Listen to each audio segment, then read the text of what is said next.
So the poem I chose is called Uphill. And the reason I like it is because I can relate to this poem really well, as it's really about two friends talking to each other about their long, challenging journey. And I feel like I have this similar outlook on traveling as the characters in the poem. Uphill by Christina Rossetti. Does the road wind uphill all the way? Yes, to the very end. Will the day's journey take the whole long day? From morn to night, my friend.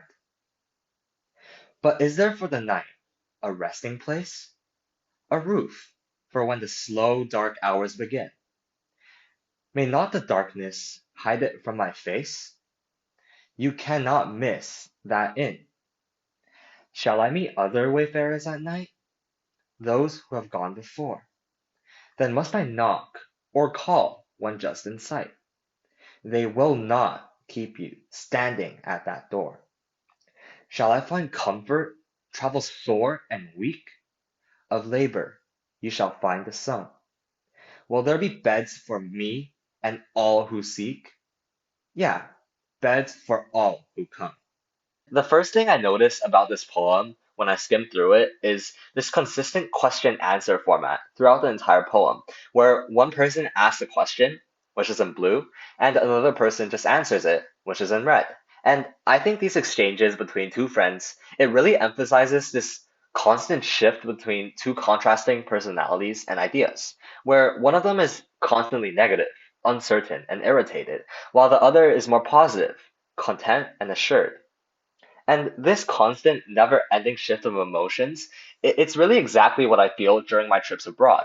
I mean, I kind of have a love hate relationship with it. I enjoy the food, I enjoy resting and playing video games in hotels. But the museums, the long walks that cause blisters on my feet, they made me despise traveling. And it was just day after day after day. It literally felt like trips would never end. And the poem's rhyme scheme, like the question answer format, it's also consistent throughout the entire poem, as the poet uses this ABAB structure. Like in this stanza, it's way day or and friend. And when I read this poem out loud, this rhyme structure, along with a syllable count that is consistent most of the time, creates a sense of rhythm.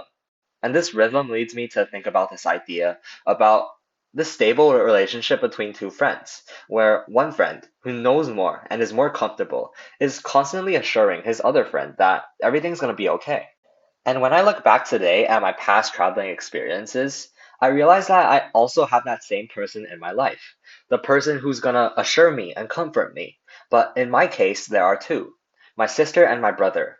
They're the only reason I'm able to like relatively enjoy myself during travel, and they happen to hate it just as much as I do.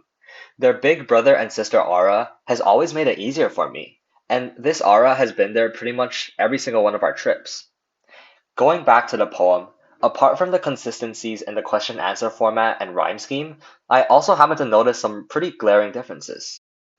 The first difference is the contrast between cacophony in the first stanza and the euphony in the last stanza, where I think cacophony is shown through harsh T and D sounds, in words like take, wind, day, or night, while euphony is shown through smoother E and A sounds like travel, shall, be, and me.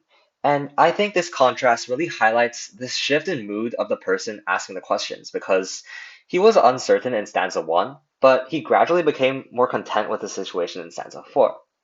And the second difference, the imagery, I think also reinforces this thought on how the person asking questions, he gradually becomes like more comfortable towards the end of the poem.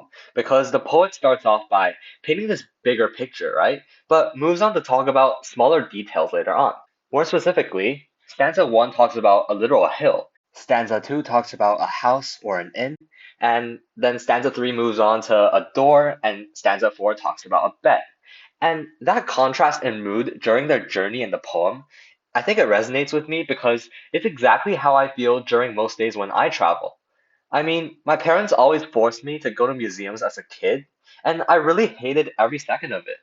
But I always loved going back to the hotel. I always saw it as some sort of reward for a long, boring day. And even during the day, I would think about going back to the hotel at night, which just made me feel better and better throughout the day. And I would always eventually get my wish, which made me much more comfortable with this terrible traveling journey that I hated so much. And to close out, I think this poem perfectly encompasses my thoughts on traveling as a kid. But I think the morals that the deeper levels of this poem covers aren't just solely about a literal journey, but instead, it could be about a metaphorical one, involving any sort of challenge. Ideas in the poem, like constantly helping your close ones, or everything's gonna get better eventually, can be applied to everyday life. And that's why this poem resonates with me so much.